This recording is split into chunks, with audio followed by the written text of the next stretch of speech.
just like the others. After regaining consciousness, Chris woke up to find Robert standing over him. Robert proceeded to give him the following advice. You did not choose to be here, but you are. For you to survive being here and for you to, make it, it could either be rough or it could be easy. If I grow to like you and to trust you, then I could do special things for you, such as buy you cigarettes, pick up a movie on the way home from work, and so forth. Don't try to fight me, or you'll just get more of what you had earlier. You see, what you got is nothing compared to what you can have. Ooh. All right, American accent, Not by the way. the worst. Not the greatest, not the worst. It's sort of, I think, almost slipped into Christian Bale, Batman for a moment. Chris was subjected to similar methods of abuse and torture, just like the other ones were, although in this case, Robert also repeatedly swabbed his eyes with ammonia before... Ammonia is bleach, right? Yeah, that's what you dye your well, hair it's with. it's the main thing in fucking bleach, yeah. Robert exclaims to Chris, The only things you need to think about are you, me, and this house. Ugh. Oh, I don't like that. After several days, Robert explained to Chris that much like he had with Larry, he had begun to trust him. Robert said he was fine to make some negotiations in regards to the torture, but not the sexual abuse. Robert finished the discussion with a stern warning. I've gotten this far with other people before, and they're dead now because of mistakes they've made. What? By the third day, Chris had earned sufficient trust to persuade Robert to establish a daily regime of tying his hands in front of him after the sexual abuse rather than above his head.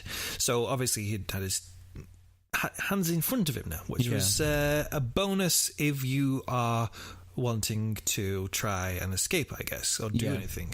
Also, just a lot more comfy. He'd also persuaded Robert to leave a television on within the room. And even though he thought constantly about escaping, Chris knew that if he tried and failed, he would end up just like Larry. Because obviously Larry, rightly so, was just too eager to escape, as you would be. No, yeah, of course. Yeah. As you would be. But Chris was patient. He underwent the daily abuse, all a while waiting for the perfect moment. One day, when Robert left for work, Chris noticed a box of matches that had been left by accident. With his hands now tied in front of him, thanks to his resilience during the torture, he used whatever strength he had left to stretch over to reach them. After finally being able to grab the box of matches, Chris struck a match and carefully held the flame under the rope. Oh. Again, he was patient, all the while knowing that at any point Robert could come home and find him. Then He did. the rope finally snapped. Oh. With his hands and feet now free, Chris, wearing nothing besides a dog collar around his neck, managed to escape the house by jumping from a second-floor window, breaking a bone in his foot in the process. Not the worst thing that could have happened. Worth it. Yes. He then ran toward a meter reader who was walking across the side of the street, shouting for them to call the police. Imagine that fucking sight, seeing that. Yeah. Imagine walking along the street, seeing some naked bloke out the window with a dog collar running at you. Fucking crazy sight. The meter reader took Chris to a nearby house where the occupants called the police, who arrived shortly after. Now, in some of these stories we've spoke about, the police have not been very good. They've not been efficient. They've been slow on the uptake. These police are very good police. Hurrah to the Kansas City Police Department. So the police arrive almost immediately. Chris told them everything, and more crucially, he said that he said that he'd been shown Polaroid images of men who appeared to be deceased, with the explanation that these were the ones that Robert had obviously had. So those are the pictures I was showing you before. Oh, right, okay. Yeah. So the police know that this man's come from this place, told him about certain evidence. Awesome. The police acted quickly, and on the same afternoon of Chris's escape, Robert was arrested. I need to let you know as well that what they did, they sort of preempted the fact that they wanted to search his home. So before they even arrested him, they put in the application for the search warrant just in case Robert declined. Ah, right, okay. So they arrested Robert. Again, just as they thought, Robert declined to allow them into his home. So they already had the search warrant going down the pipeline. It was drafted up the same day, and then they immediately searched his property. So because, again, they were so quick to start the ball rolling with the search warrant, they had the time, the house wasn't left alone for a long time, so they couldn't have been tampered with. There was nothing like that going on. They were literally fresh in there. Oh, awesome. What the police found confirmed Chris's claims. Investigators discovered the bedroom on the second floor was found to have the burnt ropes attached to the bed, which Chris had done. Also in the room, there was an electrical transformer plugged into a wall and with wires leading to the bed. There was a metal tray containing syringes, small bottles apparently containing prescription drugs, swabs and eye drops were also close to the bed. Searching the rest of the house, investigators uncovered a human skull inside a closet on the second floor of his property and a partially decomposed human head in the backyard. I think he had moved the skull from the freezer or the fridge at this time. Yeah. I think he put it up. Oh, yes, I do know. The one in the closet, I think was one of them. Either way, one in the closet in the backyard. The one from the fridge, he had cleaned it afterwards, so it was just the skull. And then, I think it was either one he buried or kept. I think it might be the one he kept. The search also uncovered several human vertebrae and several human teeth stored in 2 envelopes. Both a hacksaw and a miter saw were discovered in the basement of the property. And the chainsaw was also found to be soiled with bloodstains, flesh, and pubic hairs. Luminol tests, which is they squirt all that chemical all over the ship, revealed that the floor of Robert's basement and 2 plastic trash bags were extensively bloodstained. You can just imagine squirting that shit on the floor and seeing it glow up fucking Las Vegas. Again, just like Chris had said, the police found a total of 334 Polaroid pictures and 34 snapshot prints of various male individuals were stored in various locations in the house. These images depicted Christopher and several other individuals, both in life and in death. And many of the images were taken as a subject who had been tortured. Atop of a chest of drawers in one bedroom, police officers discovered a stenographer's pad containing detailed torture logs that Robert had made for each victim.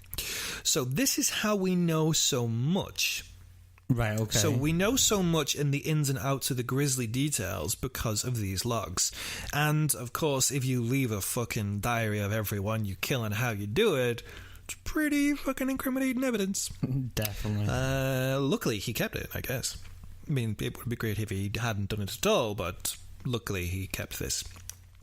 They also found newspaper clippings Robert kept of articles about Jerry, the first one, who was still reported missing, and also found the wallet of Walter Ferris. So it wasn't looking good for Robert. And this is sad. I mean, I could never imagine being in these situations. Robert. Walter's wife formally identified several Polaroid pictures as depicting her husband, both alive and dead, and Paul Howell was the one who formally identified a picture of a young man hanging upside down as depicting his son.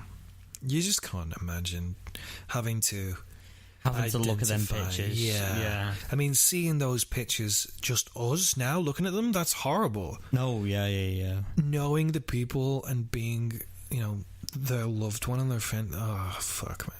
Fuck. Robert initially pled not guilty.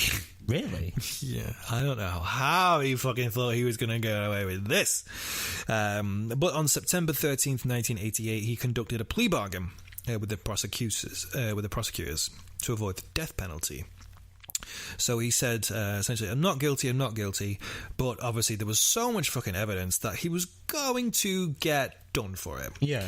So essentially he says, look, I will confess, and oh boy will I confess, as long as you don't give me the death penalty. So he agreed to confess in detail as to precisely who he had killed, what he had subjected them to, and how he had killed them, and also what he had done with the bodies. So this is, again, the log compared with this is how we know so many grisly details. I mean, I'm sure there are other murders as well that we've probably talked about already, but we don't know as many grislies because they've not kept fucking diaries, fucking death diaries. And but this guy did. In describing how he felt about the victims, Robert said this. These were not people that I thought of once I had them bound and was using them. They became something other than people to me. I never thought it out to the level of, what if one of these bodies ever gets loose? So he literally never thought of them as people. Oh, so did he think of them like, horrible it is to say, but like sex toys? Maybe. Well, he said that they just became something other than people, so I don't think he even knew what it was. They just became not human to him, I guess. Yeah. Which maybe that explains the torture thing at the start. Maybe, I don't know. I don't fucking know. I don't know. None of this makes sense to me.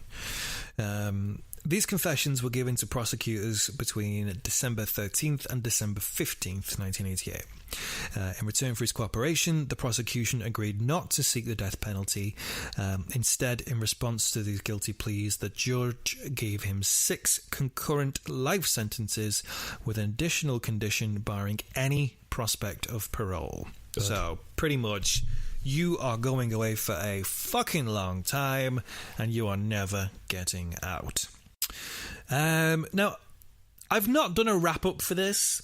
Okay. Because I think this is perfectly fine, and the judge at the trial pretty much ends this perfectly, so I'm going to tell you this now.